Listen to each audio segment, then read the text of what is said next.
الإنسانية جمعاء القصف الكيميائي الذي قام به النظام البعثي الشوفيني بقيادة الرئيس العراقي السابق الدكتاتوري المخلوق صدام حسين، الذي قام يمثل الوجه الحقيقة للأنظمة الشمولية الاستبدادية التي أراقت الدماء في كل مكان من العراق،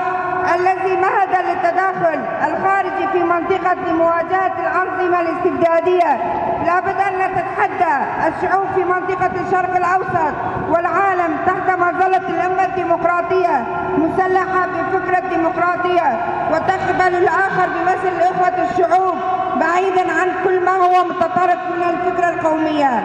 الضيق والمذهبية والطائفية والأنسية والابتعاد عن الأقصى وعدم الاستماع للآخر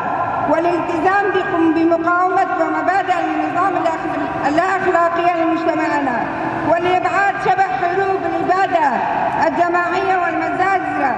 عن العالم ومنطقة الشرق الأوسط. لابد من الالتزام بمبادئ الأمة الديمقراطية وحرية المرأة ومشاركتها الفعالة في إدارة المجتمع وتطوير الذات وتنمية الموارد البشرية الحرة والديمقراطية التي تشرف على التنمية المجتمعية وخلق الأجواء تسود